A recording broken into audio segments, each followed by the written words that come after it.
जैसे बहुत से लोग किन्हीं संतों के पास रहते हैं और उनको थोड़ा सा संत अधिकार दे देते हैं सेवा के या योग्यता के बहाने से। अब वो उस सेवा का और योग्यता का गलत फायदा उठाते हैं। अगर हमसे कह दें गुरुजी बोले किसी को दर्शन नहीं देने, हम थोड़ा साधना में हैं। अब जब गुरुजी साधना से फ्री हैं तो भी हम किसी को वहां झकने नहीं देंगे। क्यों? क्योंकि हम गलत फायदा उठा रहे हैं उसका जो अधिकार मिला है। यही जय और विजय के साथ हो गया। और भगवान ने कहा है मोते अधिक संत कर लेखा। जब हमें थोड़ा सा अधिकार मिल जाता है तो हम ये भी भूल जाते हैं कि हमारे गुरु का प्यारा कौन है, हमारे परमात्मा का प्रिय कौन है, इस चीज को भी भूल जाते हैं हम। संत गए जिनका नाम है शनकादिक, जैसे गए तो जय और विजय ने बेंत लगा दिया। ये शनकादिक कौन है पता है? जिनको स्वयं भगवान प्रणाम करते हैं। अच्छा एक बात बताओ, जैसे तुम्हारे पति ने कोई आज्ञा दी तुम्हें, पति ने कहा कि कोई घर में नहीं आ जाए, लेकिन तुम्हारा ससुर आया, रोक लोगे? तुम्हारे पति का गुरु आया, रोक लोगे? हाँ, ये जरूर कह सकते हैं गुरुजी आदेश मिला है कि अभी कोई आए नहीं, फिर जैसी आपकी इच्छा, आप जैसा उचित समझे। तो गुरु समझ जाएंगे, ससुर समझ जाएगा कि कोई ना कोई व्यक्तिगत बात है। लेकिन ससुर आए और हम कहते ए डोकरा तेरे छोरा ने मना करी है, अंदर नहीं जाएगा, उसका फल क्या होगा? बात को समझना है। उसका रिजल्ट क्या जाएगा कि ना तो तुम्हारी खैर और ना डोकरा के छोरा की खैर, क्योंकि उसके पास अधिकार है, वो बाप है ना। बस यही हो गया। जैसे ही जय विजय ने शनकादिक ऋषियों के सामने बेंत लगाया, देखा अरे इनको तो अपने अधिकार का अहंकार हो गया है, इनका तो व्यवहार ही गलत हो गया। शनकादिक ऋषियों ने कहा तुम यहां रहने लायक नहीं हो। बोले तुम तो जहां ये व्यवहार किया जाता है वहां जाओ, यहाँ बैकुंठ में तुम जैसों की जगह नहीं है। अब गिड़गिड़ा रही हैं, बोले क्षमा कर दो। बोले अब तो शाप लग गया, अब तो तुम्हें जाना पड़ेगा। जैसे ही गिड़गिड़ाए तो भगवान आए। भगवान ने देखा, बोले बढ़िया उपचार हो गया। अहंकार अति गहरे डमरुआ।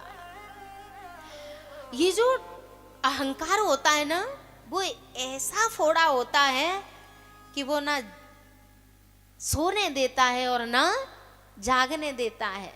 बोले जाओ। भगवान ने शनकादिक ऋषियों से कहा, बोले मैं क्षमा मांगता हूं। बोले अगर इनको दंड नहीं दिया तो ये बार बार ये गलती करेंगे। अब गिड़गिड़ा रहे हैं, नजरों से गिराना ना, चाहे जितनी सजा देना। प्यारे, जिससे हम प्रेम करते हैं ना, वो अगर सजा दे दे तो सहन हो जाएगी, लेकिन अगर उसके दिल से उतर गए ना, अगर दिल से निकाल दिया तो जीना दुश्वार हो जाता है। अब प्रार्थना कर रहे हैं, नजरों से गिराना ना, चाहे जितनी सजा देना। क्यों? नजरों से जो गिर जाए मुश्किल ही संभल पाए। नजरों से जो गिर जाए। प्यारे, सबसे बड़ी सजा है। जिस दिल में जगह बनाने के लिए हमने पूरा जीवन लगा दिया और एक गलती से वो जगह खत्म हो जाए तो कितना दुख होता है। ऐसे मान लो जैसे तुमने जयपुर में पूरे जीवन की कमाई लगा के एक प्लॉट खरीदा, मैया पूरे जीवन की कमाई लगा के एक प्लॉट खरीदा और उस प्लॉट को कोई और घेर ले, सहन हो जाएगा? और ये तो प्लॉट तो भौतिक है। अध्यात्म में अगर गुरु के दिल में से जगह खत्म हो गई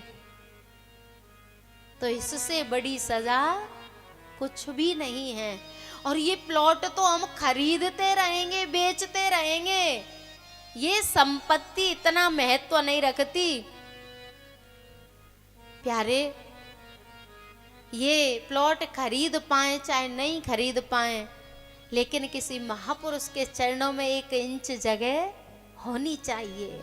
महापुरुष के हृदय में एक छोटी सी जगह होनी चाहिए।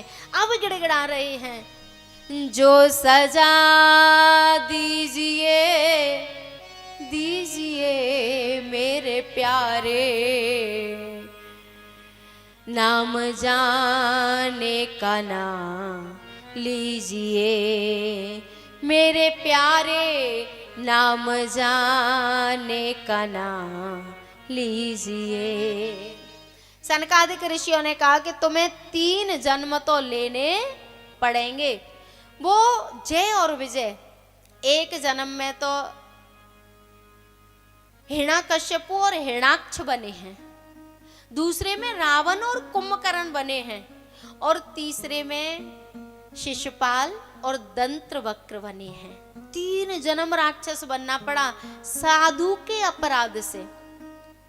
यद्यपि संसार में बहुत अपराध हैं, पर मेरे प्यारे देखते रहना कोई संत अपराध नहीं हो जाए। जो वरदान देना जानते हैं उनके हृदय में से अगर आह निकल गई ना तो उसे परमात्मा भी टालने वाला नहीं है। और भगवान ने खुद कहा है, मोर वचन चाहे पड़ जाए फीका, संत वचन पत्थर की लीका। अगर आह निकल गई, संत की सेवा नहीं कर पा रहे, कोई बात नहीं, संत की कोई सेवा नहीं हो पा रही, कोई बात नहीं, लेकिन संत अपराध नहीं हो जाए, नहीं तो रवि ने रखत तम गयो, गुरु ने रखत अज्ञान, कियो करायो सब गयो, जब आयो अभिमान। अहंकार आने पर और साधु अपराध होने पर फिर कोई बचाने वाला नहीं है।